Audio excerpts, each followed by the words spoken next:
Assalamu alaikum aspirants. Welcome to our next lecture of international law. This is the continuity of our lecture series, and the next topic which we are going to unfold today is enforcement of international law. First we will be discussing its outline, then we will move on into further details of each headings.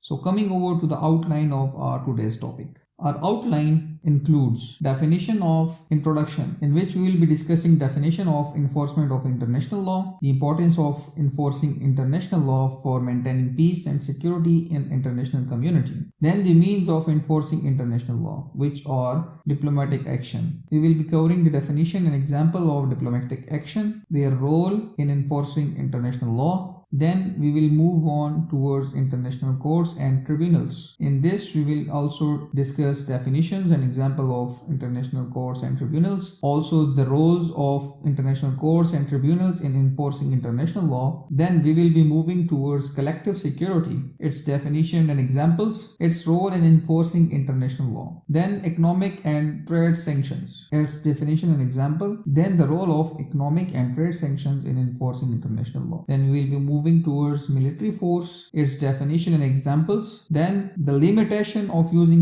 military force to enforce international law, and last mean, which is international organization and non-state actors, their definition and examples, also their role in enforcing international law. At the end, we will be concluding our topic. Now coming over to the introduction part. First of all, the definition of enforcement of international law. Enforcement of international law refers to the mechanism and actions taken to ensure that countries and other actors comply with their international legal obligations. It involves the use of various methods such as diplomacy, international courts, economic sanctions, military force, and international organization to enforce international law. The enforcement of international law refers to the mechanism and processes used to ensure compliance with international legal norms and rules. International law is enforced through a variety of means such as diplomatic action, international courts and tribunals, collective security, economic and trade sanctions, military force, international organization, and non-state actors. Now coming over to the importance of enforcing international law for maintaining peace and security in the international community. Enforcing international law is essential for maintaining peace and security in the international community. It helps to prevent conflicts and dispute between countries, ensures respect for human rights, and promote cooperation and collaboration between nations. Now coming over to our first mean of enforcing international law, which is diplomatic action. Definition and example of diplomatic action. Diplomatic action involves using negotiation, discussions, and other forms of communication between countries to resolve dispute and conflicts. Examples of diplomatic action includes peaceful mediation, negotiation, and arbitration. Diplomatic action is one of the most common way to enforce international law. This can include diplomatic protest, demarches, and the use of good offices to resolve dispute between states. Now, there are few examples such as negotiation and signing international treaty such as the Paris Agreement on climate change. Diplomatic action involves negotiation and signing international treaties between nations to promote cooperation and collaboration on global issues. The Paris Agreement on climate change is an example of diplomatic action taken by multiple nations to combat climate change by reducing greenhouse gas emissions. Second is engaging in diplomatic talks and negotiation to resolve conflicts such as the Iran nuclear deal negotiations. Diplomatic action can also involve engaging in talks and negotiation to resolve conflicts and disagreements between nations. The Iran nuclear deal negotiation were an example of diplomatic action taken by multiple nations to prevent Iran from developing nuclear weapons. Now the third example is from Pakistan. Pakistan's diplomatic action to address India's revocation of Jammu and Kashmir's special status. In 2019, India revoked the special status of Jammu and Kashmir, a disputed region claimed by both India and Pakistan. Pakistan immediately sought the intervention of the international community and engaged in diplomatic action to raise the issue at various international forums, including the United Nations. Pakistan's diplomatic effort aimed to highlight India's violation of international law and the need for the international community to intervene to resolve the dispute. Now coming over to the role of diplomatic action in enforcing international law. Diplomatic action plays a crucial crucial role in enforcing international law. It helps to prevent conflict from escalating into armed conflicts and can facilitate the peaceful resolution of disputes. Diplomatic action also allows countries to cooperate and work towards common goals, promoting international peace and security. Now coming over to the second mean, which is international courts and tribunals. Definition and examples of international courts and tribunals. International courts and tribunals are judicial bodies established to adjudicate disputes between countries or other actors. Examples of international courts and tribunals include the International Court of Justice, the International Criminal Court, and the World Trade Organizations. Now there are a few examples in which the first one is the International Court of Justice issuing a ruling on a maritime dispute between Chile and Peru. International courts and tribunals such as International Court of Justice are established to settle dispute between nations in accordance with international law. In this example, the International Court of Justice resolved a maritime dispute between Chile and Peru in a peaceful and legal manner. Then the second example is the International Criminal Court investigating and prosecuting war crimes in the conflict in Darfur, Sudan. International courts and tribunals can also investigate and prosecute individuals for crimes committed against international law. The International Criminal Court investigated and prosecuted individuals for war crimes committed during the conflict in Darfur, Sudan. And the third example is from Pakistan specifically. International Court of Justice ruling on Kulbhushan Yadav case and its implications. In 2019, the International Court of Justice ruled in favor of India in case brought against Pakistan concerning the treatment of an Indian national Kulbhushan Yadav who was sentenced to death by Pakistani military court on charges of espionage. The International Court of Justice found that Pakistan has violated the Yadav's right under the Vienna Convention on Consular Relations and ordered Pakistan to provide him with consular access and review his conviction. Now coming over to the role of international courts and tribunals in enforcing international law. International courts and tribunals play a critical role in enforcing international law by providing a neutral forum for the resolution of disputes. They help to ensure that countries and other actors comply with their international legal obligations by issuing legal binding judgments and decisions. Now coming over to another mean of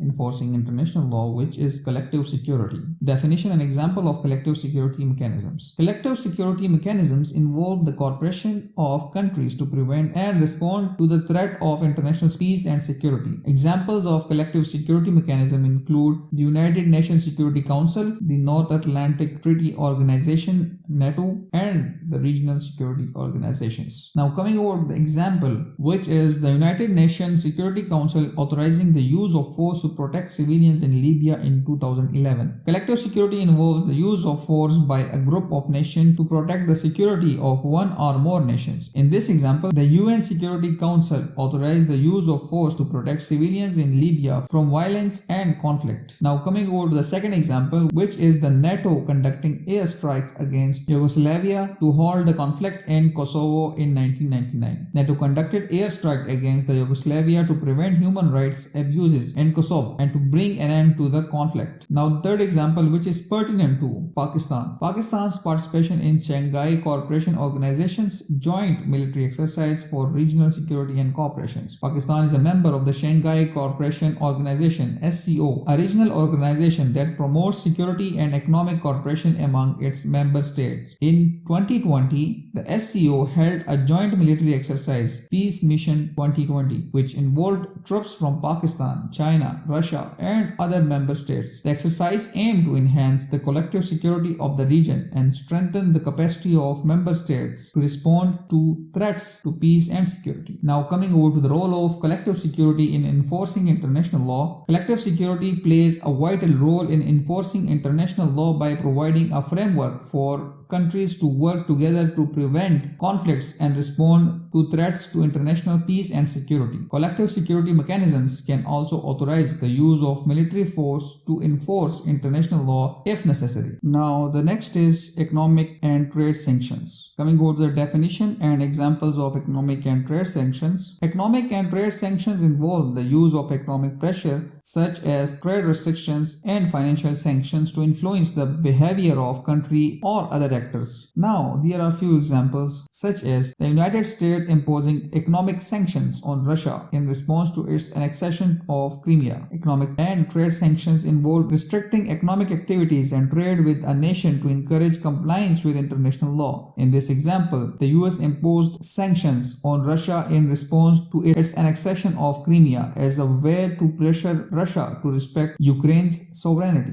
The second example is the United Nations Security Council imposing trade sanctions on Iraq in 1990 to compel it to comply with disarmament obligation. The UN Security Council imposed trade sanctions on Iraq to compel it to comply with international law by disarming its weapon of mass destruction. Now the third example is from Pakistan, which is Pakistan's response to FATF grey list for combating terrorism financing. In 2018, Pakistan was placed on the Financial Action Task Force grey list due to allegations of supporting terrorist groups. As a result, Pakistan faced restriction on its access to international financial markets and was under pressure to take measure against the said group operating within its territory. Now coming over to the role of economic and trade sanction in enforcing international law. Economic and trade sanction can be an effective tool for enforcing international law by pressuring countries or other actors to comply with their international legal obligations. They can also be used to deter countries for engaging in activities that violate international law. Now coming over to military force, which is one of the means of enforcing international law. Definition and example of use of military force to enforce international law. The use of military force to enforce international law involves the use of military action such as peacekeeping missions or military intervention to enforce international legal obligations. Now coming over to the different examples. First of all, the United States and its allies conducting air strike against ISIS in Iraq and Syria to degrade its military capabilities. The use of military force involves using military power to achieve a particular objective. In this example, the US and its allies used airstrike to degrade the military capability of ISIS in Iraq and Syria. The next is the United States leading a coalition to invade Iraq in 2003 to remove Saddam Hussein from power. The use of military force can also involve a full-scale military intervention, as in the case of US-led invasion of Iraq in 2003, which aimed to remove Saddam Hussein from power. Now, the third example is from Pakistan, in which Pakistan-India conflict. Pakistan use of military force in the disputed region of Kashmir. Pakistan has used military force to enforce international law in various conflicts, including its ongoing conflict with India over the disputed region of Kashmir. In February 2019, Pakistan shot down 2 Indian fighter jets that has crossed into Pakistani airspace, leading to a brief military escalation between the two countries. Now coming over to the limitation of using military force to enforce international law. While military force can be an effective tool for enforcing international law, it also has significant limitations. The use of military force can be costly, both in terms of human life and economic resources. It can also lead to unintended consequences, such as civilian casualties and the destabilization of countries or regions. Therefore, the use of military force to enforce international law should be a last resort and only used when all other measures have been exhausted. Now coming over to the last mean of enforcing international law, which is international organization and non-state actors. Definition and example of international organization and non-state actors. International organizations are intergovernmental bodies established to promote cooperation and collaboration between countries. Example of international organization include the United Nations, the World Health Organization, and the International Monetary Fund. Non-state actors refer to entities that are not governments but still have a significant impact on international affairs, such as multinational corporation and non-governmental organization. Now coming over to few examples, in which first one is the World Health Organization conducting a global response to the COVID-19 pandemic. International organizations such as the WHO play a critical role in coordinating and responding to global health emergencies. During the COVID-19 pandemic, the WHO coordinated a global response to the virus, including providing technical technical guidance and support to countries. The second is the Human Rights Watch, advocating for the protecting of rights of refugees and migrants at international level. Non-state actors such as NGOs can also play a crucial role in promoting the enforcement of international law, particularly in the area of human rights. For example, Human Rights Watch is an international non-governmental organization that advocates for the protection of human rights around the world. In the context of refugees and migrants, Human Rights Watch has been actively advocating for the protection of their rights at international level. Now, the third example is from Pakistan, which is Pakistan's participation in UN-led peacekeeping mission and cooperation with international organizations. Pakistan is a member of United Nations and has actively participated in various UN-led peacekeeping missions, including in Liberia and Democratic Republic of Congo. Pakistan has also cooperated with international organizations such as the International Atomic Energy Agency to ensure the safe and peaceful use of nuclear technology.